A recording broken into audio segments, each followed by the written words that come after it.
Morning, everyone. I am going to call this meeting to order. Bienvenue à la réunion. Welcome to meeting number 59 of the House of Commons Standing Committee on Access to Information, Privacy and Ethics. Et de l'éthique de la Chambre de commune. La réunion aujourd'hui.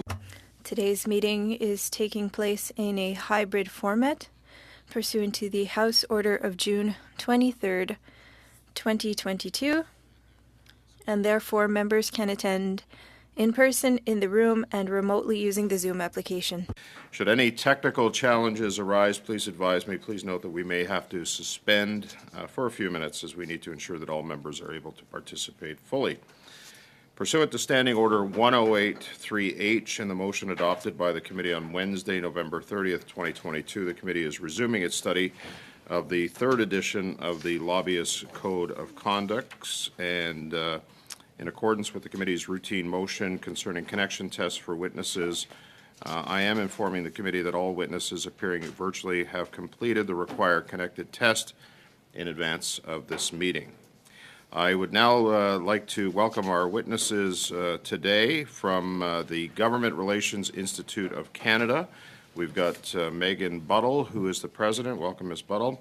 De Lobbyisme Québec, Jean-François Goutier, Commissioner for Lobbyism. National Aboriginal Capital Corporations Association. Shannon Metaawabin, I hope I said that right, sir. Chief Executive Officer, and from the Public Affairs Association of Canada, we've got Mr. Kyle Larkin, who is the Treasurer. He is in person. We're going to start with our opening comments. Ms. Buttle, you have up to 5 minutes for your opening statement to committee. Please go ahead. Great. Thank you, Mr. Chair. And good morning, Mr. Chair and members of the committee. Thank you for inviting the Government Relations Institute of Canada, or GRIC, to discuss the draft third edition of the Lobbyist Code of Conduct. To begin, allow me to introduce GRIC and our mandate. GRIC is a national, not-for-profit organization that represents both in-house and consultant professionals from across the country. Our members advocate for charities, nonprofits, national and provincial member-based associations, unions, and the industry writ large. We are, of course, acutely interested in the draft third edition of the Lobbyist Code of Conduct. GRIC has been an active and constructive stakeholder through the multi-stage consultation initiated by the Commissioner of Lobbying and our proposed changes to the code. Although we acknowledge there have been several improvements from previous drafts, there remain two areas of critical concern for our members. The first relates to Rule 4 and suggested updates to hospitality. The proposed annual limit of $80 a year poses a significant challenge for our members, particularly with regard to the logistical and administrative challenges involved in tracking the combined value of hospitality to a specific individual over the course of a calendar year. While we appreciate the Commissioner's testimony wherein it suggested that this simply involves dividing the total budget by those expected to attend a particular event, in our view, that's an oversimplification of what has been proposed. To track the proposed annual hospitality limit of $80 per official by tracking MPs, senators, and other POHs who have previously attended receptions and received hospitalities would be nearly impossible and impose undue burden on some members. As all of you know, receptions or meetings and briefings are, for many based well outside of Ottawa, provide the chance to meet with several decision makers at once rather than a host of individual one-on-one meetings. Presently, the code functions well in the requirement that lobbyists should be limited to providing reasonable hospitality. And as this committee is already aware, public office holders are already subject to the Conflict of Interest Act, requiring them to disclose gifts totaling over $200 in value over a 12-month period. In addition, both the Lobbying Act and the Conflict of Interest Act prohibit gifts of any value that could be reasonably seen to have been offered to influence the public office holder or create that sense of obligation. The second concern for our members, and one which the committee has already heard a great deal about, relates to Rule 9 and the limits on political activities, which our members see as a direct violation of Section 2 and Section 3 of the Charter of Rights and Freedoms. GRIC believes that if limitations must be imposed, it should be done through thorough debate in Parliament, not a non-statutory instrument such as the Lobbyist Code of Conduct. And our members strongly oppose this section and believe it's a dramatic overreach. More practically, while we accept the cooling off period may be necessary for those within senior, high profile and strategic roles, unpaid volunteers who support campaigns in lower and less prominent roles should not be subject to cooling off periods that potentially impact their livelihood. Lobbyists, or those who may be lobbyists in the future, by the very nature are engaged in the political process and often want to take part in election of their representatives. All of you rely on volunteers to help you during a campaign for which you or the volunteers do not know if you will win or not, let alone whether you will be elected to government, become a parliamentary secretary, or have the honor of being named to cabinet. Our fear is that this severely limits a volunteer engagement, creates an additional regulation in an area where no identified systemic problem or present issue has been presented to date. And to close, as the Commissioner Lobby herself stated, Canada has among the world's strongest set of lobbying rules. They are balanced, reasonable, and transparent. However, we are concerned of the overly prescriptive nature of which the Commissioner is proposing in certain areas may add complexity, confusion, limit the ability of ethical and professional lobbyists to engage and inform elected officials on important public policy issues. We urge the committee to consider our feedback, and we ask that the Commissioner to consider revising these two sections of our recommendations to continue forward. I'd be pleased to answer any questions as it relates to our concerns and positions on these proposed lobbying changes. Thank you, Ms. Buttle. Very efficient in the opening statement, less than 5 minutes. I appreciate that, and the committee does as well, because it'll give us more time to answer or ask questions. La prochaine témoin. Our next witness is Mr. Routier. You have 5 minutes for your opening remarks. Thank you very much, Mr. Chair, members of the committee. Thank you for inviting me to share the point of view of Lobbyism Quebec on lobbyism and the Lobbyist Code of Conduct. I hope being able to contribute to your discussions by sharing our expertise and our best practices with you. The Transparency and Ethics Act in Lobbyism was adopted in 2002 in Quebec and applies to lobbying activities for public office holders at the provincial and municipal level, and it has a vast application. The Code of Conduct was adopted by the first Commissioner in 2004. It was inspired by civil rights and has principles for ethics and code of conduct that lobbyists need to comply with. My opening remarks focus on collaboration between Canadian regulators on lobbyism, and that's why Lobbyism Quebec participated in consultation on the Code of Conduct. We have been very active for the past few years in research and implementation of framing lobbyism. In 2019, a report was tabled at the National Assembly, and it is focused on national and international best practices. This report received a lot of interest, and a similar report on the framework for lobbyism was created, and it incorporated international best practices for the Code of Conduct and Ethics in Canada and Quebec, and internationally we recognize the legitimacy of lobbyism when it's done ethically. Often there is a code of conduct that is well aligned, and we have rules on people who lobby and on public office holders. There needs to be a balance in these responsibilities. So legislation and codes should not be used in order to fill in the gaps for the measures for public office holders. The burden has often been put on individuals instead of on companies. The sharing of responsibilities is thus incomplete. If there should be transparency,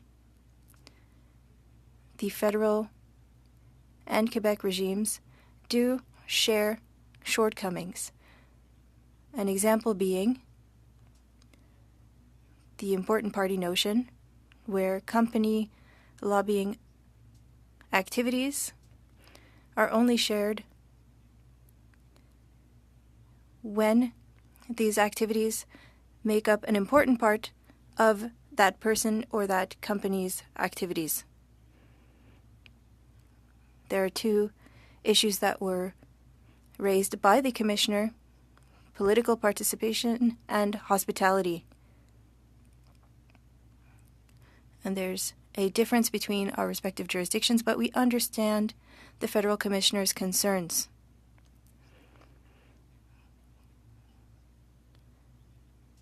He can propose modifications to the Code of Conduct to clarify things and to better implement goals of ethics and transparency. Thank you for your time, and I am eager to respond to your questions to the best of my ability. Thank you, Mr. Routier. Everyone's taking less than their time today. That's great. It gives more time to members to ask questions. Thank you for your opening remarks. I have Mr. Medat Awabin. Sir, you have up to 5 minutes for your opening statement. Go ahead, please.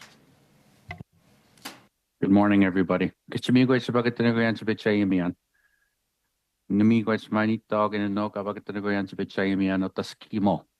My name is Shannon Medat-Awabin. I'm the CEO for the National Aboriginal Capital Corporations, or NACA, and a member of the Pitabek First Nation of the Mushkegowuk Tribe of Turtle. Thank you for the invitation to testify as part of your committee study on the third edition of the Lobbyist Code of Conduct. Before I begin, I would like to acknowledge this meeting is hosted on the unceded territory of the Algonquin people. NACA represents a national network of 58 Indigenous-led lending institutions. Our members make business loans to First Nations, Métis, and Inuit entrepreneurs. We advocate for our members' institutions and on behalf of Indigenous businesses, business development in general.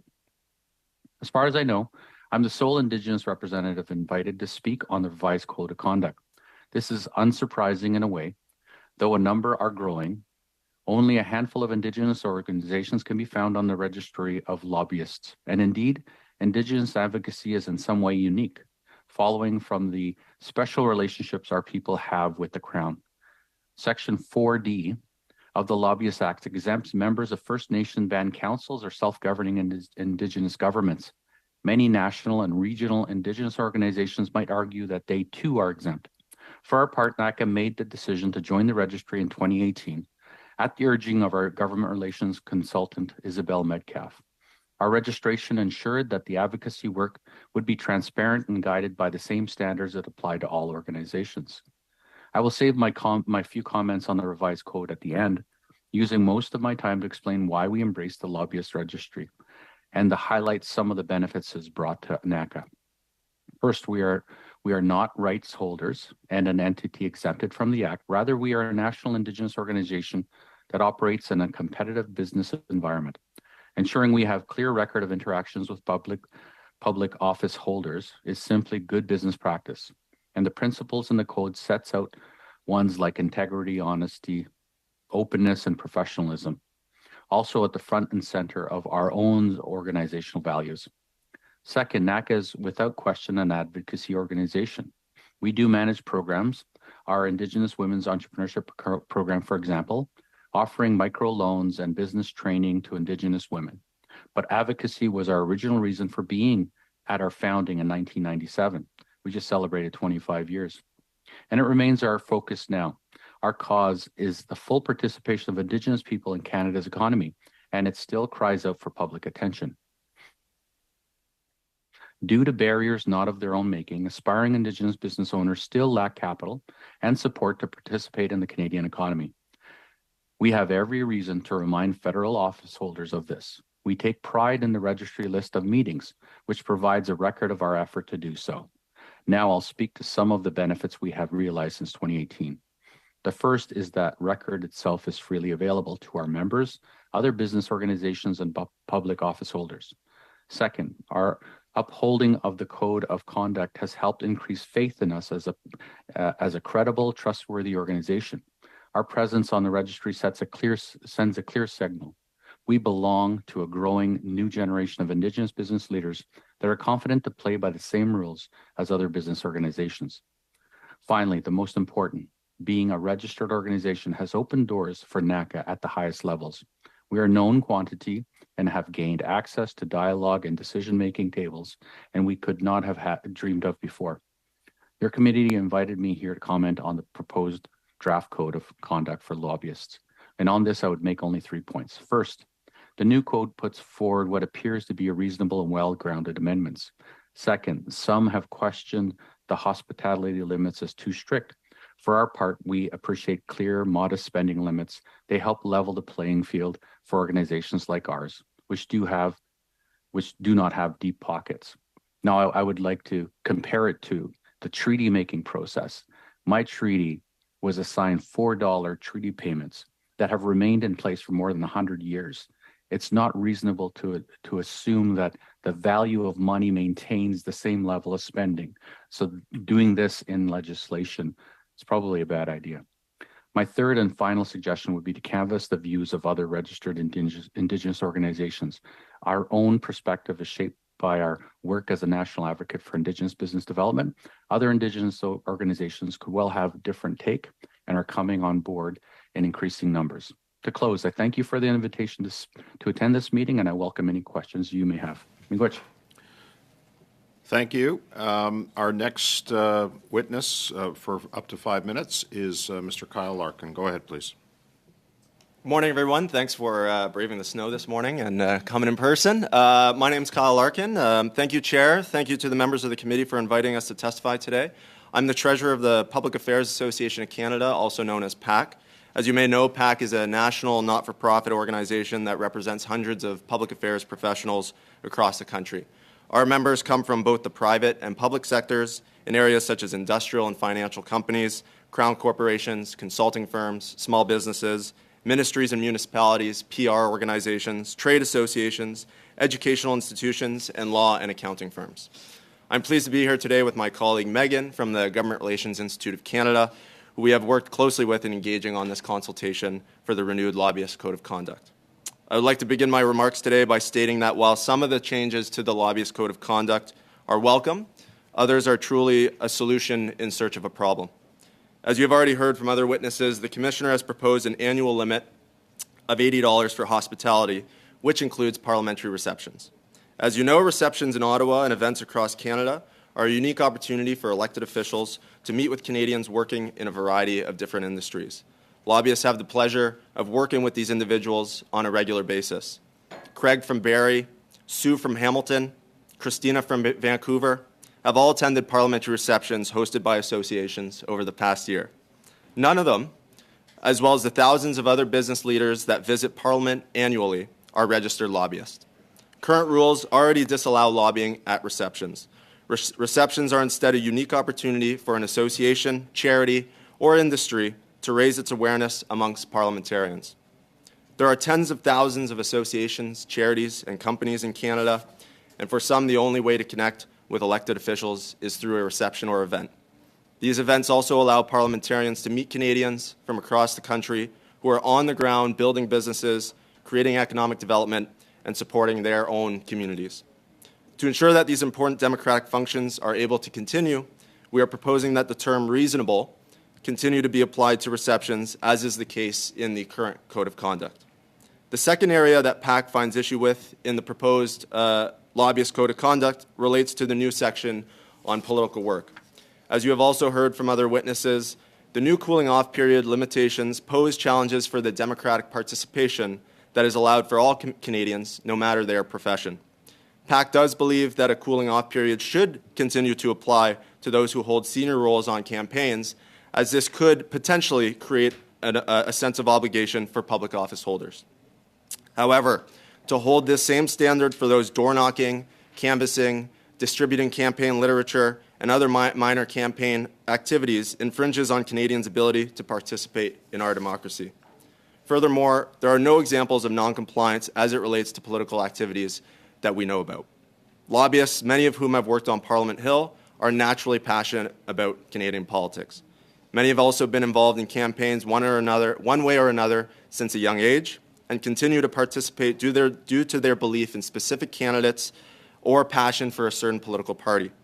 In no way are lobbyists participating in elections to create favor, and if they did create a sense of obligation, they would already be precluded from lobbying that individual. Lastly, as you all know, volunteers are the backbone of local political campaigns. As lobbyists are naturally risk-averse and have a strong history of complying with the Act and the Code of Conduct, many would cease to involve themselves during elections. While this might not have a tremendous impact on campaigns, it does create a system that excludes certain professionals from participating in our democracy. Finally, I would like to thank you all for taking the time to study the renewed Lobbyist Code of Conduct. It's important that we get this right in order to ensure transparency and accountability amongst lobbyists continues, while also mitigating unintended consequences on important democratic functions. Thank you again, and I'd be happy to take any questions you may have. Thank you, Mr. Larkin. A couple of brownie points for invoking Barry in your opening statement, and Hamilton. Threw one out to the hammer. We are going to start our questioning by committee members. Our first round will go to Mr. Currick, who is on the line. Mr. Currick, you have 6 minutes, please. Thank you very much, Mr. Chair, and thank you to all of our witnesses for joining in the conversation here today. I think just to start off the top, it is, I think, agreed by everyone around this table the need for a robust regime to ensure that there's accountability and ultimately that Canadians can trust the system, both in lobbying and the way that the lobbying happens, and of course, federal decision making. So just a few questions to some of the witnesses, and I hope to get through to everybody. And if not, maybe I'll have a round later in the meeting. But Ms. Buttle from the Government Relations Institute, you mentioned that there were some things that you that were improved in the updated code. Would you mind just referencing a few of the improvements? We've heard a fair amount about the challenges related to hospitality and the cooling off period, but just wondering if you could highlight some of the things that you see that are improvements. Sure. Thank you. That was, it's a good point. There were many things that we saw improved, and I think one that the membership really appreciated was the update to the preamble. There was an acknowledgement of the transparent and ethical lobbying, and that it's a legitimate part of the public policy process to help inform, federal public officials. And we found that that was really critical to involve an update. We also found that the move from the 4-year threshold within the political work to the cooling off period of 2 years for senior and high and strategic valued participants and volunteers in campaigns makes a lot more sense, particularly given the minority government situation. Originally, the 4-year threshold was tied to fixed election dates, and we all know in today's situation that a fixed election date is often not the cycle we're operating in. So the allowance down to a 2-year cooling off, we felt was more attuned to the actual situation of an election and what the intention of that rule was supposed to attribute to. However, we still have concerns around political work generally being added in through a non-statutory instrument like this. So I appreciate that. Specifically on the hospitality, you mentioned that your organization had highlighted some concerns. I'm wondering if you could maybe suggest to the committee what your proposed solution would be. We've heard a number of different things from different witnesses, but ultimately, members of this committee are going to be tasked with trying to figure out what's best to find that balance between accountability and transparency and ensuring that Canadians can trust the system. So, what would you recommend as a reasonable limit or process to ensure that there's never the perception that a politician would be bought off by somebody trying to influence them? We do believe, and as the membership was fully consulted, that we believe moving back to or maintaining the reasonable hospitality as opposed to a dollar limit is more appropriate and allows for a more common sense application. There is no lavish food, lavish drinks that we imagine, and if you can recall many Parliamentary Hill receptions, that reasonable limit is typically the best approach that can be applied by all. And the intention of receptions and hospitality is not to create that favor or sense of obligation, as I think it was through many common remarks. A sense of obligation is already captured through many other elements of the code and the Conflict of Interest Act. So if I could just push back here a little bit, because I don't disagree, but we've seen, especially the word friend has been massive, had a wide variety of interpretations. We've seen that very publicly in recent examples and over the last number of years. So I'm wondering if you could provide a definition as to what reasonable should actually be. I'll leave that to the commissioner. I'd hesitate to create a definition around reasonable. I think it really implies that common sense view. There's also the opportunity for anyone who has a level of confusion to reach out to the office, and they do provide clarity as well and guidance on very specific circumstances. So if there are questions or people are uncertain, the office is there to be a resource for individuals to reach out to get that level of clarity on very specific circumstances. Thank you very much, and I apologize. Time is a precious resource here. So, Mr. Metawaban, hopefully I'm saying that correctly. Thank you for coming, and I really appreciate hearing about the organization and the good work that you do. You had mentioned the concerns around elections and just ensuring that right balance is struck to encourage engagement from certainly the members that you represent. Excuse me, Mr. Couric, Mr. Villemure, I expect is having a challenge with interpretation. La qualité du son pour l'interprète. The sound quality is bad. As well, and I was going to let the round finish, and I've stopped your time, Mr. Couric. There's something wrong with your microphone. It sounds muffled. We can hear what you're saying, but it's not clear for interpretation. So I'm just wondering if you can take your microphone, just put it down a little bit further. That might help for the minute that you have left. And if not, then we may have to try to fix the problem, and the clerk's already identified that. So go ahead. Oh, okay, thank you, Chair. Hopefully this is a little bit better. Mr. Metawaban, just hoping that you can expand what you would suggest that balance should be to both encourage democratic engagement. Sorry, but Damien, not ever. Damien, it's actually not better. It actually seems to be a little bit worse. Do you have another headset around or not? Or is that the only one? This is the one that they told us we needed to use. The other ones weren't. We're told they weren't acceptable anymore. Maybe I'll cede the remainder of my time to Mr. Barrett. Sorry to put you on the spot there, Michael, but there's about a minute left, is my understanding, and I'll endeavor to get this resolved. So, Damien, have you got that on your iPad? Is it connected to your iPad, or what's it connected to? To my iPad. Yeah, that might be the problem, actually, according to the technicians. So, Mr. Barrett or Mr. Dalton? Well, I would just say quickly, just on the point of order, Chair, that it's important to note that Mr. Couric is using a House-approved device, and his headset is the one specified by the Speaker's order and that has been issued by the House. So I think it's important to note that Mr. Couric has followed all of the rules. I appreciate that now there's a technical issue to resolve, but a House-approved device and the approved headset are being used, and so he's losing his opportunity to participate in spite of his compliance. Yeah, and that's noted, Mr. Barrett. You have a minute if you want to take it. You know what? I have questions for the witnesses, but we've eaten up a little bit of time with this issue, so we'll cede the floor. Thanks. Okay, thank you, Mr. Barrett. Hopefully we can get that fixed, Mr. Couric. But I do appreciate the fact that you are using approved headsets and devices. Ms. Vandeveld, you have 6 minutes, please.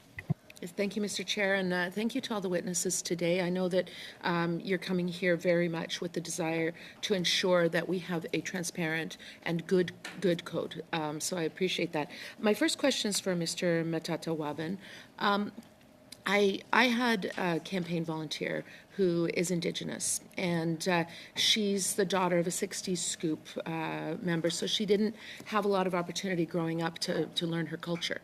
And she volunteered on my campaign, brought a lot of wisdom to the campaign. We had a blanket ceremony. She, not just to me, but other members of my team learned tremendously from her. And then after the election, she had always wanted to return to her tribe, where she had never lived, actually. And one of the only ways to do that was through being a government relations person. There was one spot, somebody had it for 25 years. It comes open very rarely. And she was offered that. And she did actually take that position so that she could learn her roots. Under this new code, the way that's proposed, would she have had to turn down that lifetime opportunity? This is for Mr. Matatawaban. I don't know the details of the code and how it would impact that woman who wants to work within her home area. Okay. What about Mr. Larkin? Do you, like, if she had volunteered on my campaign, would this mean that she would be precluded from taking that opportunity? Yeah, it's a great question, and I would say that the renewed code introduces uncertainty to the process. It's not very clear if it's you're canvassing 1 time or 10 times or 20 times, what precludes you from receiving that sense of obligation or not being able to engage in the lobbying process. So I would say that she likely would have to work with the Commissioner of Lobbying, but again, the uncertainty that's introduced there will prevent a lot of those folks to even think about opportunities like that. And I would say that individual probably would be precluded from that opportunity that you're speaking about. And more likely, she may not have actually chosen to participate in a campaign to begin with, knowing that this was something she wanted to do in her future, which I think would have been a great loss to the campaign, but also for her. And actually, Mr. Larkin, while I have you, there's a young fellow on my that involved in my campaigns. He came to Canada at 16 and started door knocking and got involved with the Young Liberals in my riding. And it was one of the key ways he was able to actually integrate. And when he went to university, he started studying international development and political science, public affairs, really with the desire to be part of this world of politics that we're in. And he joined my riding association, was involved throughout. And does this mean, because he was offered a position and I think did work for some time with your firm, would this mean he wouldn't have been able to do that? I would say you're definitely touching on something there. As you know, there's a lot of young Canadians that involve themselves in politics. It could be working on Parliament Hill, it could be canvassing, it could be door knocking, it could be whatever. Like I said before, the renewed code would introduce uncertainty on that. The 12-month ban on lobbying is specific for individuals that you canvass with. But as you also know, if you're in a riding in Ottawa, for example, you may go out and canvass for 5 different candidates.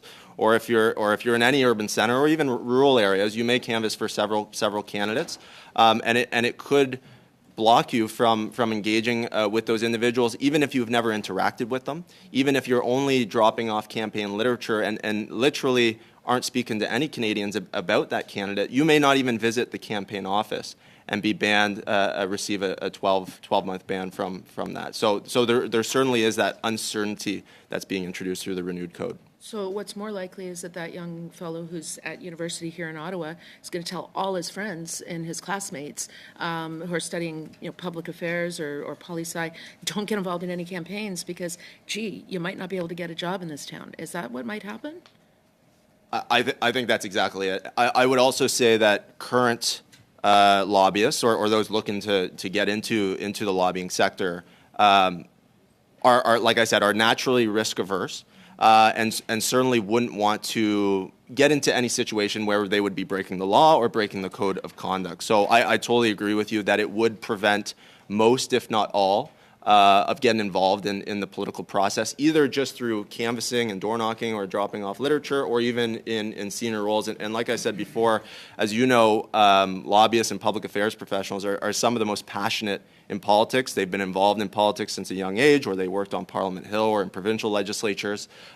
This would have a major impact on some of those most passionate volunteers that we see across Canada.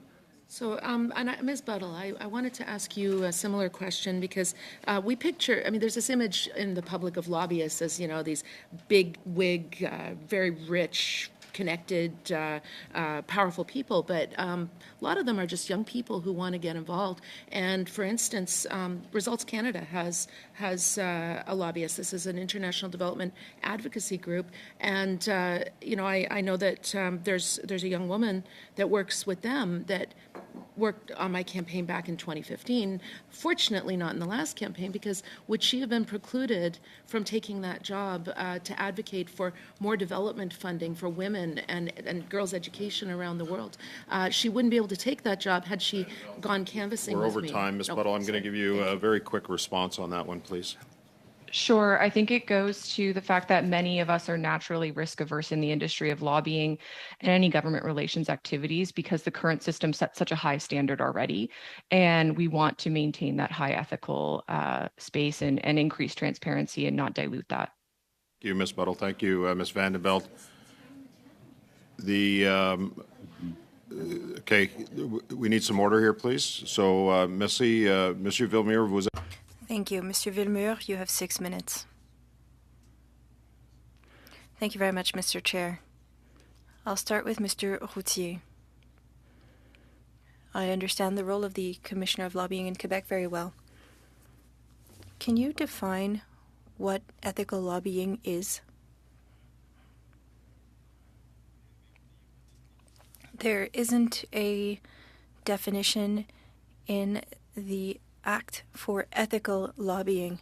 The Quebec legislation defines what a lobbying activity is, and that is essentially a communication done by an individual for their business or their organization or for a client in order to influence a decision of a public office holder. And it depends on the cases and legislation. We could talk about contracts, influence for legislation, for regulation, for permits, or for funding. The modern lobbying regimes include ethical rules, and so lobbyists, or people who are doing lobbying activities, need to respect certain principles. I'm not sure if you examined the code in Quebec, but there are rules that are very similar to the federal code. We're talking about ethical rules that are generally to be applied. So to not give fraudulent information or to lie. We cannot try to unduly influence a public office holder, and one cannot in Quebec, and that's the most important rule for ethics and integrity, is that one cannot attempt to bring a public office holder to violate the code of conduct that applies to them. Thank you. I have a few questions for you, and if we can try to have short answers, that would be great. The code that is currently being proposed by the Commissioner, do you think that this is amazing, or do you think that it could be improved further? Answer: I haven't analyzed it in depth. I have commented on some. For example, the first version of the code, I believe that it was already a good code and framed the rules for federal lobbying well. Can it be improved? Most likely. Everything can be improved. I believe that the Commissioner tried to solve certain issues in the implementation of the legislation, and that's important as a regulator to be able to make these modifications. But I think it's a good code. Question: for a Commissioner of Lobbying in Quebec, when you examined the proposals by the Canadian Commissioner, could Mackenzie have gotten through the cracks? Answer: I'm not sure that I understand your question, because you're talking about a company that offers its services, and so we need to see how the Canadian legislation or the federal legislation applied to the offer of services from that company. Could the rules be used to interpret the obligations of such a company. You'd have to check with the commissioner.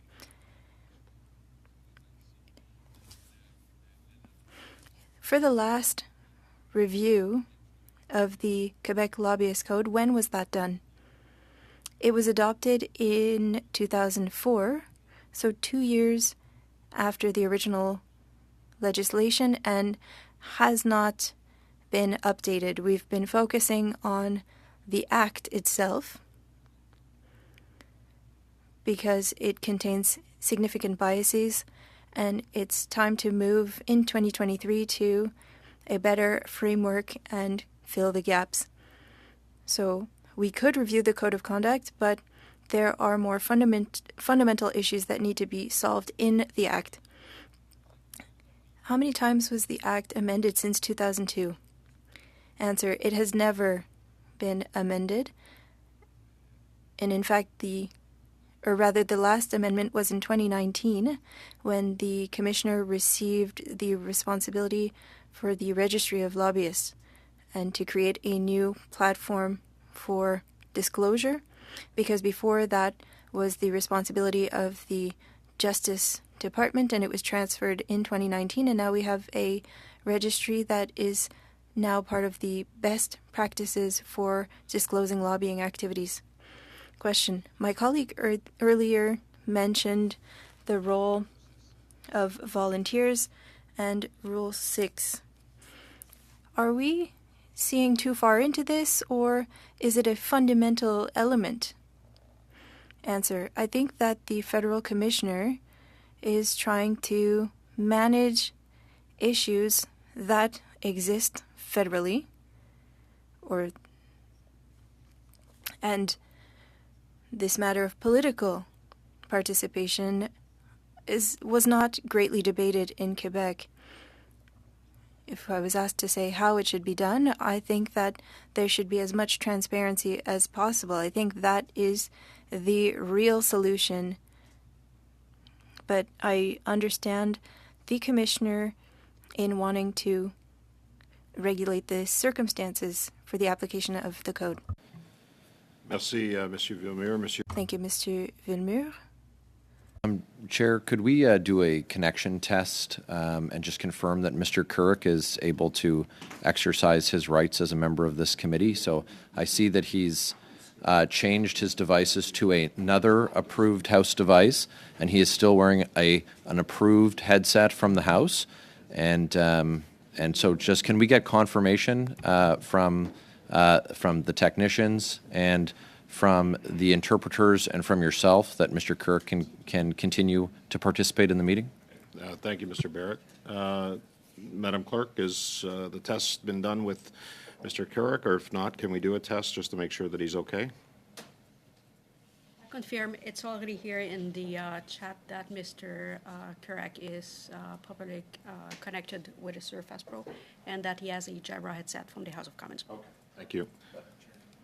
Just on that point of order, Chair, Mr. Couric completed a connection test before the start of the meeting with the House-approved devices he was using. So can we hear from Mr. Couric and have confirmation that the sound quality is appropriate so that he can continue?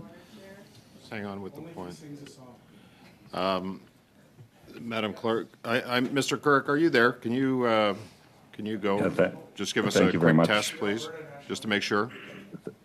Thank you, Mr. Chair. I'm joining you all from Sounds much better. Sounds today. much better to me. Okay, thank you. Madam Clerk, Ms. Sachs. I'd just like to say we have to put trust into our technicians. Have our time with the witnesses. Thank you for that intervention. Mr. Green, Mr. Okay. Technicians to take care of it. Chair. Mr. Barrett, just hang on a sec, okay? Mr. Couric's test has been done. I am going to go to Mr. Green for 6 minutes. We don't need to prolong this. And then I'm going to come back and I'm going to give Mr. Couric his 1 minute he had left after Mr. Green. And I think that's fair. Okay? So, Mr. Green, you have 6 minutes. Thank you, Mr. Chair. And I would prefer, let's just go on the record and say that Mr. Couric sing the Alberta National Anthem for his 1 minute. I would appreciate that for his sound check. That would be great. My Husky questions. wee wee would have been better. I But agree. My questions, I'll begin with Mr. Metatawabin. First of all, thank you for being here, sir. Your introductory remarks, I think, spoke to the integrity of your organization, and they are well represented with you here today. I did have some questions because I want to make sure that we have the cultural competencies within these particular amendments that may best serve your communities, your nations. And so I'm wondering if you've given contemplation. Do the rules regarding gifts or hospitalities place any inequitable limitations on your organizations? For example, offering a gift to an elder, a knowledge keeper, or community member, or providing food that is specific to a particular Indigenous, First Nations, Métis, Inuit community, which may surpass the low value threshold during a meeting, event, or reception? Thank you for that question. I kind of compared this to the treaty making process more than 100 years ago. They designated $4 in the treaty in that piece of in that treaty that was supposed to cover a big bag of flour, a big bag of sugar, and other things that people needed on the lands. And if you compared that to what is valued at today, it would be in an amount that would cover all those staples. I appreciate Mr. Green's question because you never know what the activity is going to be or what part of the country it's going to be in. If you look at the cost of food, if you're going to be having an event in Northern Ontario or even in Nunavut, the cost of food is approaching $20 for milk. How is that going to fit into your standard of a value of a meal for having an event? I think that it's more reasonable to say that there's a value of a meal. This is approximately what it is. And I think when it says reasonable right now, that makes a lot of sense, and everybody can be left to justify that meal covers the value of that event. I would much prefer to be able to offer a gift of moccasins or something to a dignitary that's coming to our area. And the value of those have gone up exponentially because it is hard to come by. So I think that we need to maintain some sort of reasonableness, common sense when we're thinking about this. Indigenous people don't generally put their names in the lobbyist registry, but there's going to be more and more like me that are going to be lobbying because it's essentially a funnel. You have more and more trying to fit into a smaller area and getting those meetings with certain individuals. Thank you. And just to make sure that it's covered off in the study in a very specific way, because you've brought up some very important points around the history of rights holders and what the appreciated value of those agreements are in terms of treaty to treaties. And so would it be reasonable then, sir, to conclude that when offering a gift to an elder or a knowledge keeper or a rights holder, that it may be reasonable to consider, or in fact legal to consider, that those folks as rights holders would be outside of the framework of this particular legislation? Would you seek to have some sort of exemption for those particular cultural exchanges that are nation to nation outside of a lobbyist type scenario? Would that be helpful, sir? Well, I think that our nation already considers ourselves exempt under 4.D, where nations on a nation-to-nation basis are able to engage with the Crown. I'm specifically speaking as an organization representative of my community. I am just for clarity, sir, because my time is ticking away. Just for clarity, for instance, you're the representative of those organizations. Let's say, for instance, you hosted an event that included government officials, your member organizations, and dignitaries from rights-holding nations. And in that gray area where you're not there representing a nation per se, but you're facilitating the event, I'm just wondering if you could provide, in consideration, doesn't have to be on the spot now, but for the benefit of this, any scenarios where you might come across a situation where through the course of your work, because in many ways, you look at the 2 Row Wampum in the Haudenosaunee territories where I'm from, And having gone to bread and cheese events there, you're traveling through two worlds in your work, right? And so I just want to make sure that you have the opportunity as a representative of your organization to see that reflected. And so perhaps maybe in further contemplation and written submission, you can provide back to this community, if you deem it important, just clarity around that, because I do think precision is important. And what I wouldn't want to do is have amendments to this act, given the integrity that you've provided in your introductory remarks. I wouldn't want to see amendments have a cultural gap in the treaty-to-treaty relationships that we have. And I think... Yes, I appreciate that. That's a very good point. When I'm trying to distinguish between First Nations and organizations that represent First Nations in a more mainstream advocacy way, there are cultural elements that we need to designate as exempt because we have certain processes and ceremonies that we do at those events. So thank you, yes. I'll send something to you. Okay, thank you, Mr. Green. We're now going to go back to Mr. Couric. Mr. Couric had about a minute left in his questioning. And just so everybody knows, if this was happening to anyone in this room, I would be doing the same thing, okay? So, and it's only fair. So, Mr. Couric, I believe you were going to be asking a question of Mr. Meta Awabibin. Go ahead, please. Yes, thank you, and I do. I'll continue on with the line of questioning that Mr. Green had.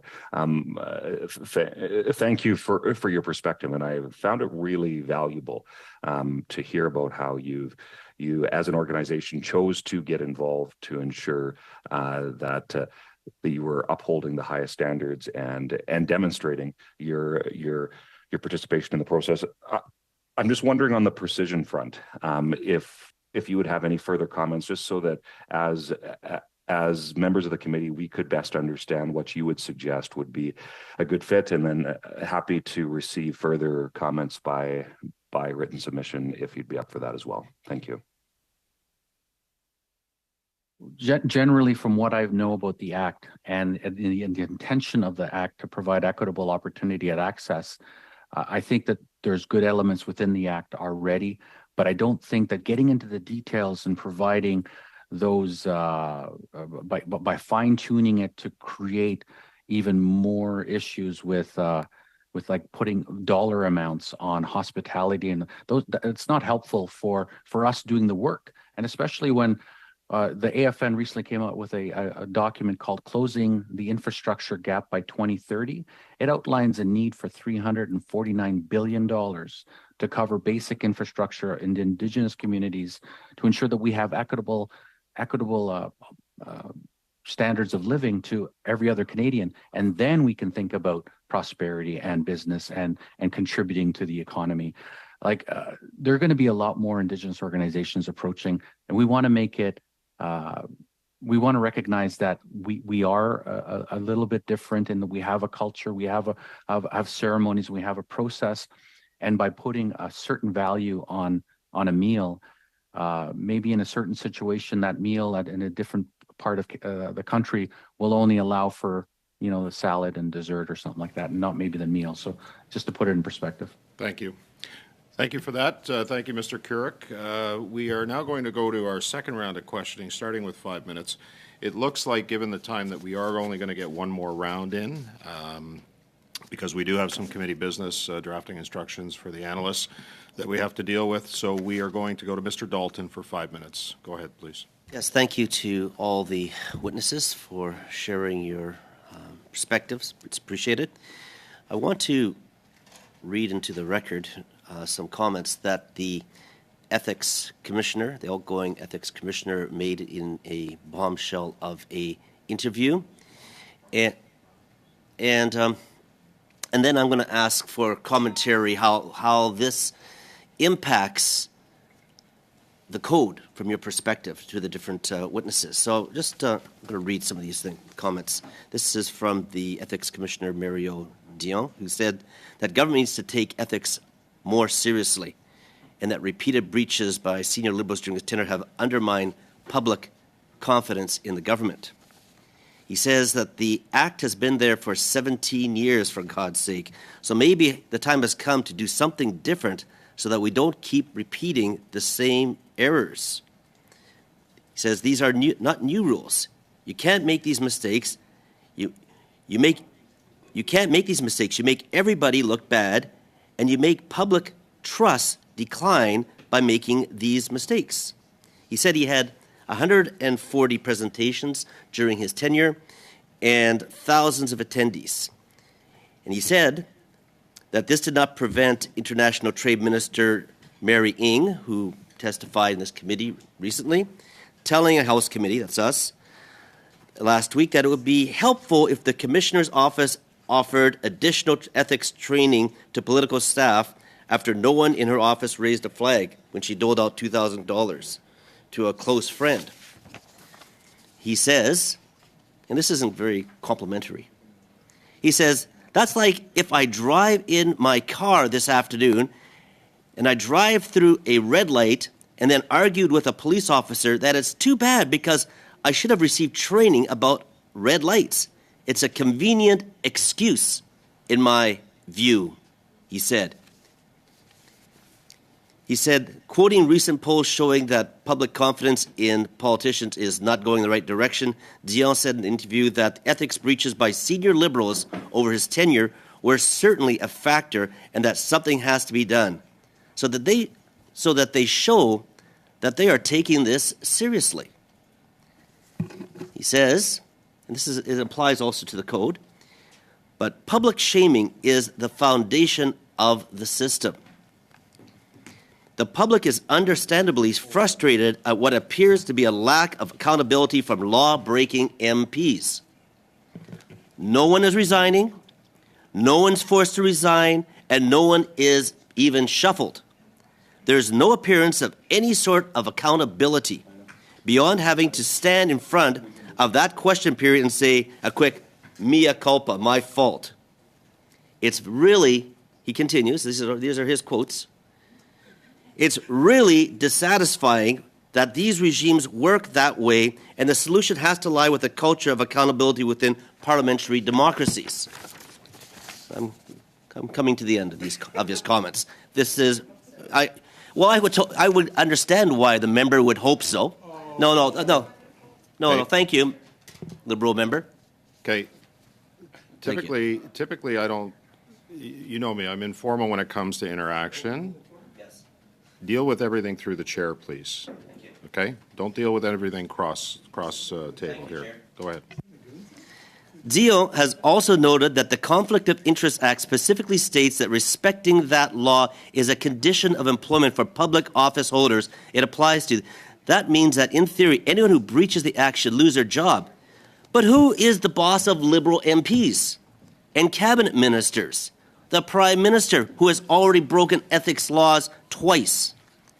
I don't think the crafters of the act envisioned the situation where a Prime Minister will be found in breach of the act himself. But who would you give the power to fire an MP if not the Prime Minister of voters? And we're just about at the end again. If not the Prime Minister or voters. According to Stedman, the fact that the Prime Minister was never sanctioned by his own party and caucus for his ethical breaches allowed ministers to go unpunished for their subsequent breaches. If Trudeau is not going to hold himself accountable and the party is not going to hold him accountable, he kind of has to not hold them accountable in return. It's a kind of quid pro quo with his party members. He said, Trudeau's caucus failed the system. So, my question. You've run out of time Well, for maybe questions, I'll Mr. Dalton. Thank you. Order, Mr. Chair, I want to know, just so that we're clear, while that will be in the Hansard, it will have no standing within the study, just to confirm that, because there's no questions, nobody reflected it, but just so that we're clear, right, that will not be reflected in any of the analysts' contemplation of the study. Well, we'll see where the study or where the analysts contemplate what was discussed. I want clarity as the chair, sir. My testimony isn't for contemplation of the analysts. It's only the testimony of the witnesses, correct? So Mr. Dalton used his time to make a statement, Sure. which he's entitled to do, as you know, Mr. Green. So I will make sure that what you indicated is yeah. That is the case. That Chair. while you I'll can have make the to- statement and feel good, it's Just ultimately- hang on a sec. I do have to go to the clerk Okay, on thank this, okay? Because I'm unsure, Mr. Green. Thank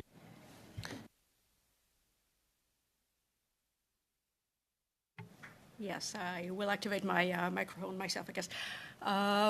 Mr. Green, in answer to you, there will be discussions about what is going to go in the letter a little bit later today. So it's going to be a discussion in camera. In the end, it's not the report of the analyst. The analyst will reflect what the committee wants to see in the report, right? Chair, can I just leave the question and they can submit the answer? Say that again, Mr. Dalton? So, because I didn't realize I was right at the very end, and normally I would have should be a quick notification that I had 10 seconds would have allowed me to at least present the question. So the members are allowed to use their time, in relation to relevance to whatever they want. You used your time to make a statement. We are, as the clerk said, we are going in camera afterwards to provide drafting instructions on a letter to the commissioner. This will not be a formal report presented to Parliament, and we can discuss it at that point. Okay? Thank you. Next up, I've got Mr. Baines for 5 minutes. Go ahead, Mr. Baines. Thank you, Mr. Chair, and thank you to our witnesses for joining us today. And, just to go back on Mr. Dalton's questions there, I have a question for Mr. Larkin. My colleague across the way read some quotes from Mario Dion. Mr. Larkin, which commissioner oversees the lobbying code? That would be the Commissioner of Lobbying. And what is the name of the lobbying commissioner? That's a good question. Nancy Belanger is Yeah. her name, Mr. Larkin, just to help you out. Okay, thank you for that. I'm going to go back to Mr. Metatawabin. Your association advocates for Indigenous economic development by promoting Aboriginal businesses with equitable access to capital and care, and is also registered to lobby, as you've mentioned and you've explained previously today. How does your lobbying impact economic growth for Indigenous people in Canada? Well, I started in 2016, and the first thing I did, and the first priority they gave me was access to capital. So the first thing I did was retained a consultant, and Isabel Metcalf has been helping us since the beginning, because we were the best kept secret for the government. An investment of $240 million made 35 years ago has been recycled 15 times to $3.3 billion in lending to Indigenous people across Canada. So we are essentially the Indigenous version of the Business Development Bank of Canada, and our lobbying efforts brought us into rooms and allowed me to tell the story of the network, which enabled us to create and launch an Indigenous Growth Fund, which is an institutional grade investment tool that allows private sector to invest in our community. We are able to lend that to our members, who in turn lend that to the community as in business loans. So it is providing more loan portfolio for our members to provide larger loans, whereas they had maintained the same level of loan for 35 years. Now this allows them to move at the speed of business to the size of business. And then, so the economic impact on the growth for Indigenous people, what other types of activities, lobbying activities, do you find to be the most beneficial? Well, I like to maintain a diverse lobbying effort. I like to update the government officials to make sure that they know what's going on in the Indigenous community, in economic development in general, and on the reconciliation front. Right now, the government has procurement a 5% target.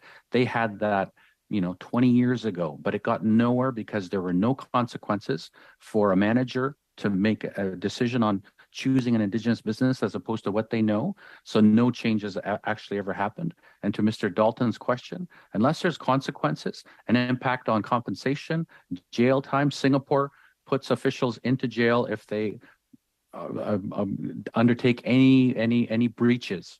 But we have to take it seriously when people think that they can go above what the rules set and impacting compensation, I think would ensure that everybody doesn't breach. Thank you. Okay, thank you. And back to Mr. Larkin, a previous witness told the committee that reducing the cooling off period for political work to 24 months would usher in a wave of pay-to-play U.S.-style politics and corruption. What do you think of the commissioner's decision? I would just say that's just not the truth. There are specific rules and laws that exist in Canada that don't exist in the U.S. The main one I would point out is PACs. PACs don't exist in Canada. Money in politics doesn't exist the same way that it does in the U.S. So for us to go to a U.S.-style lobbying would through the code of conduct is just not possible. So the proposed new code of conduct would not introduce anything like that. Instead, the 24-month ban on lobbying activities after holding a senior role in a campaign is actually based on international standards and would still hold the transparency and accountability that the law and code go for. Okay, and I'll go to Ms. Buttle for this one. Very quick, Mr. Baines, please. You're basically at your time right now, so I'll give you a quick question, quick answer. Okay, do you think this will invite loopholing and other means to work around the new language? No, there's been virtually no signal that there are any systemic issues or that there's any need that these changes will result in any adverse activity and maintain a high ethical standard for lobbyists. Okay, thank you, Ms. Buttle. Mr. Baines. Next, prochaine, Monsieur Villemure pour 2 minutes. Mr. Villemure, you have 2.5 minutes. Thank you very much, Mr. Chair. My questions are for Ms. Buttle. What is the definition, in your view, of ethical lobbying? So just to capture that, our version and what we see as ethical lobbying is to ensure ethical and transparency and all activity, and is really built on a respect of a system that Canadians can trust. It's an objective to avoid the sense of obligation and avoid leveraging of close relationships, and rather the engagement of sharing information for the purpose of better public policy. Do you believe that in those cases, transparency is enough? Yes, Canada has one of the world's highest standards of transparency in lobbying, and naturally it is an industry of individuals that are risk adverse, as several witnesses have already said to date, because our current system has such a high standard. And again, there is no widespread issue of this nature to require this type of overreach. If we look at the annual reports from OCL themselves, the compliance is quite high. If anything, a lot of the cases that come forward through OCL, it's less than 1% of activity that's taking place and registerable. And even within that, more than 50% of them are closed upon the preliminary assessment of those cases. I'm sorry to interrupt you. I'm running out of time. Earlier you said that it was not practical to have an amount on hospitality, that there should be a reasonable amount. And we know that there could be 1 million definitions of reasonable. But at the same time, you know that regardless of the amount, if a person goes to 90 events, well, there needs to be some accountability. Do you not agree that it can be present regardless of the amount and regardless of the number of events? Keeping the current code language around reasonable limit is accessible for many because we don't believe that there is a systemic issue like you've just identified there, that actually is not happening to allow for this need of specificity. There is an opportunity to make sure that we are maintaining that high standard of disclosure and transparency. But in the case of putting more defined limits, that may just cause more confusion and not simplifying more transparency. Thank you for your answer.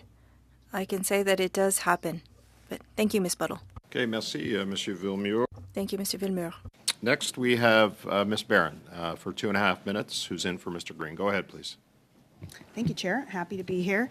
And my question today is for, and now I apologize, I've just come in, so I want to make sure I've pronounced it correctly, but for Jean-François, is it Routier?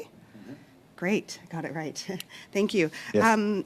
Jean-François, Quebec's Code of Conduct for Lobbyists is a regulation under the Lobbying Transparency and Ethics Act acts as opposed to the Lobbyist Code of Conduct, which is a non-statutory instrument. Would you consider the Lobbyist Code of Conduct less effective as a result? Actually, the Quebec code is enforceable. And we believe that this is an important thing for lobbyist conduct. So I do believe that best practices would actually make this a regulation that is enforceable. I think the federal government, the federal level, also would benefit from that. What would you consider to be sort of the gold standard or the benchmark that we should be striving for here around the Lobbyist Code of Conduct and any further information you could provide to help us move in the right direction? C'est très difficile It's very difficult to establish what the standard should be. We worked with the OECD to find out best practices, and I would invite you to read the report that was tabled on the Quebec legislation for ethics, and I've heard a lot of discussions on amounts, on gifts, but these are not issues that were often raised in Quebec. I think that each jurisdiction needs to frame things according to their needs and their realities, and that's one of the principles of the OECD. So that legislation needs to be adapted to the social and economic realities. Done? Oh, no. Thank you. Do I still have more time? Sorry, Chair. I can give you an extra bit of time if you like. Oh, no, I just wasn't sure how much you're time at I your had time left. right now, but That's great. Okay, Thank you. Yes. Next, we have merci encore, Mr. Fortier. Thank you. We have Mr. Barrett for 5 minutes. Go ahead, Mr. Barrett. Thanks, Chair. So I have the same question for each of the witnesses. So if we could try and get through your responses with the 5 minutes that I have. So I'll follow up on Mr. Dalton's question. So he was talking about the lack of real consequences with respect to the ethics code for members, and wondering if there's no consequence for members of Parliament who break the code that applies to them, what impact does that have on compliance for folks who are subject to the lobbying code?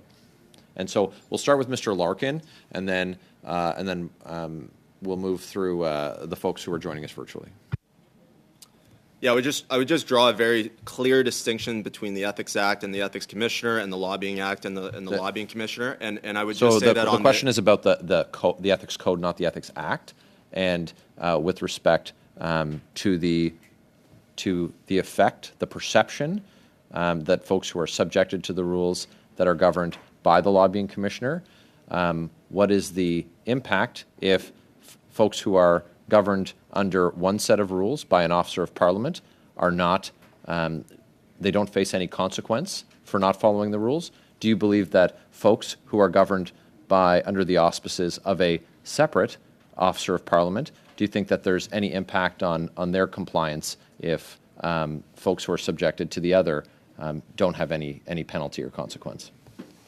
I would say that the Lobbying Act and the Lobbying Code of Conduct is already so robust that it really does keep lobbyists compliant with the law and with the code, and that's why we see such a low rate of non-compliance, is because lobbyists are already naturally risk averse with their clients or with the organizations that they work with, associations or companies, and they really do believe in a transparent, in a certain and accountable system.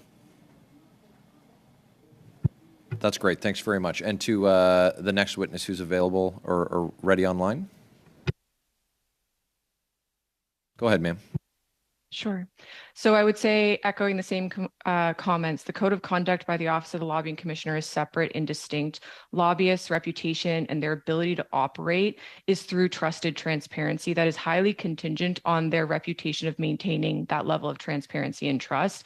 I can't speak for parliamentarians, but I would say ensuring ethical behavior is of the utmost importance for lobbyists to be able to maintain their professional standards and be able to do their job. So it avoids that sense of obligation and avoids leveraging any of those close relationships, rather instead being there for the purpose of sharing information that is so critical to better that public policy environment. Thank you, ma'am. Mr. Metatawabin. Well, from what I've learned from what I've been participating in is that I've been taught by Isabel Metcalf and transparency and ethical processes, and this is really what the code instills. I think all of them really hold their reputation really closely and follow to the T what they need to do and stay away from things that they don't need to do. So I think it's working in that sense. Or Monsieur Routier. Monsieur Routier. Oui. Oui. Alors, écoutez, moi je pense que I think that the responsibility of complying to ethical rules is something that falls upon public office holders, but governments need to adopt measures that are in alignment so that everyone can be aware of the rules and be able to respect them. It should not fill in the gaps for other legislation that public office holders need to comply with. Yeah, so it sounds like the importance of maintaining the reputation of the lobbyists and the integrity of their profession is so important that that they maintain that risk aversion and see so few contraventions of the rules that apply to them, which is certainly a stark contrast to the example that Mr. Dalton raised with respect to all of the findings under the Ethics Code and the Ethics Act. Thanks very much, Chair. Thank you, Mr. Barrett. We are now going to go to our final intervention of the morning, and that will be Ms. Hepner online. You have 5 minutes, Ms. Hepner. Thank you, Chair, and thank you to our witnesses for being here today. And through you, I would like to begin directing my questions to Mr. Metatawabin. I apologize if I didn't pronounce your name correctly, but I have to tell you, I really appreciate that you took the time to participate here today. I found your intervention and your opening statement extremely interesting and gave us more insight than I think we've heard from some other witnesses today. I got from you that the lobbying code as it is in Canada actually levels the playing field among lobbyists, and that to change it the way that has been proposed would not level the playing field. It would actually do the opposite, which what I understood from the lobbying commissioner is that the intent with these amendments is to level the playing field, but what I got from you is that it would have the opposite effect. Can you confirm and reflect on that for me? Well, I think that the intent is to give up equitable access to all groups, because if you take a look at the lobby registry, you'll get a good indication of where the world is going or where the needs in the community are. I think the National Association of Friendship Centers was number 4 in December for lobbying, because they're challenged a lot after the pandemic in the urban centers for Indigenous people, in housing and other services. So by making too many changes, it creates too much complexity that we're just by having us participate and having some basic rules to operate under. It's working well, but when you start to get into amounts, it's going to complicate things. I think that if we remain reasonable, things seem to relatively be working well. Lobbyists are playing within the rules. Not modifying that as much would probably make more sense. I also got the impression that you were speaking of lobbying as a right that you have to exercise. And I'm wondering if you feel that these changes would remove some of your rights in that way. Can you reflect on that? I don't think I'll ever touch the exemption that our nations hold on a nation-to-nation basis to be able to have discussions and opportunities to engage with the Crown. I am speaking as a CEO of a national association that is an advocacy organization, and we're just creating these new mechanisms of engaging the government to make sure that everybody knows what we're doing, how we're helping the community. There's a public good happening from our work. We want to make sure that everybody knows about that, and the rules to get us there with the cooling off period that might eliminate some students that are working for a politician and might be trying to get a job. That's not what the intent is. So let's clarify that we're not talking about them. We're talking about people in high influence positions more than all these nitty gritty details, minute details that might be eliminating certain people that shouldn't be eliminated. Let's think about that more than getting into the finite details. Thank you. My colleague, MP Green, mentioned in our last meeting that there seems to be a vilification of lobbying as a profession, that it seems to have a connotation that's less than favorable. What do you think about that? And do you agree? Is that a problem? I think it probably comes from the history, right? It was subjected to mostly a small group of corporations and people of influence. So if you take a look at society in general, people of color have been separated from the system, the finance, the education, the health system. So now that we're being more included into the system, you're going to start to see us being more involved. So there's a larger group of us. So you're really seeing that it's going to be a funnel, large group of people trying to fit into a certain number of meetings that political people can have. So by having equitable rules for everybody is a good thing, but let's not overcomplicate it. Thank you. Thank you. And just really quickly, Mr. Larkin, tell us why people would volunteer for a political campaign. I mean, you probably know the answer to that question more than I do, but I would say that individuals, could be young Canadians, seniors, any Canadians are volunteering on political campaigns because they want to be participating democratically, and they're passionate about individual candidates or passionate about individual parties that they personally believe in. Thank you. Okay, thank you, Ms. Hepner. That concludes our questioning by the committee members. I do have a couple of questions that I'm going to go around with the witnesses on, and they're going to be very direct. The process by which the commissioner engaged with stakeholders during this entire process of updating the lobbying code of conducts, do you believe, in your opinion, that it was fair and reasonable? I'll start in the room with Mr. Larkin.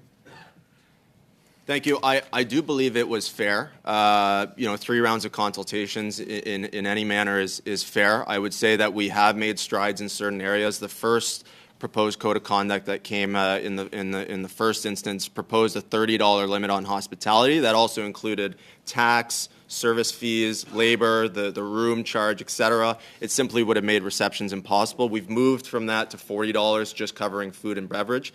Still a challenge, still would make events near impossible, especially if you include any cultural elements, be it kosher food, indigenous food, halal food, no matter what it is. And food differences across Canada. A red pepper costs different in Ottawa than it does in Nunavut. That's also not necessarily accounted for. So the consultation in general was well done. I would say that there's still some more room to grow. Thank you, Mr. Larkin. I'll move next to Mr. Metawabaman. Please, go ahead. Well, I think that consultation should be expanded a little bit more. I think we are the only Indigenous organization that was consulted with, and I'd like to actually see National Association of Friendship Centers engaged just on their interpretation. They've been doing a lot of lobbying, and there's other Indigenous groups that are also within the space. I think that the last comments that were just shared, I share them as well. The amounts of hospitality needs to be considered more. Thank you, Monsieur Routier. Do you have any comments, sir? Je peux simplement dire I can say that I believe that the process raised by Ms. Bélanger is transparent after many rounds of consultation. I believe that if comments are given to her to improve the process, she will likely be very receptive. Thank you, Mr. Routier. Buttle, any comments on that? Yes, I believe it was fair that there have been some positive changes, but I do believe that certain sections are not reasonable when practically applied, and nor do we see the notable issues that are requiring these revisions as a whole. But generally, the process and consultation has been fair and open. Okay, so I do have one more question. I'm going to reverse it. We're going to start with Ms. Buttle. Is there any new information that you provided the committee today that was not provided to the commissioner when she did her consultations? Ms. Buttle? No, we've provided the same consistent information from this testimony into prior submissions. Okay, thank you, Monsieur Roussier.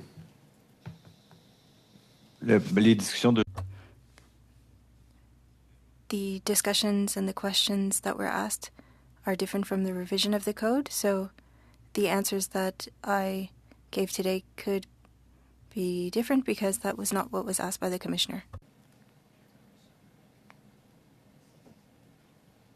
Mr. Meta-Awabin? Did we lose him? To be honest, I didn't know much about the changes to the code until I was asked to present at this committee. So I think that the connection between what's going on in changes in our Indigenous community, we could be better at communicating it. Okay. Thank you. Thank you, sir. Mr. Larkin, finally to you. Yeah, I would just say our testimony was in line with the different submissions that we put in during the consultation, really focusing on the issues on the hospitality front as well as on the political work front. Thank you, Mr. Larkin. That concludes today's meeting. I want to thank all the witnesses on behalf of the committee and on behalf of Canadians for being here, Indigenous communities as well. I also want to thank our members, our clerk, and our analysts.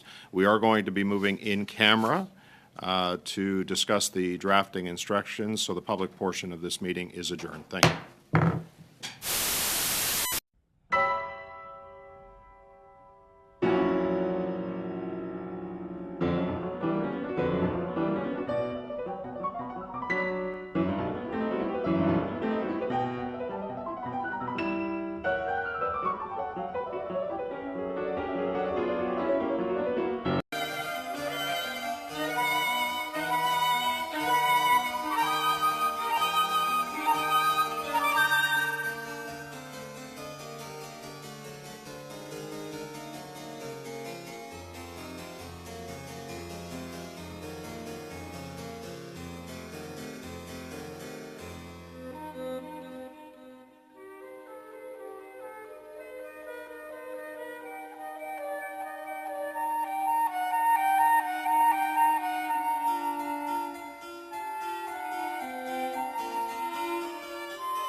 you.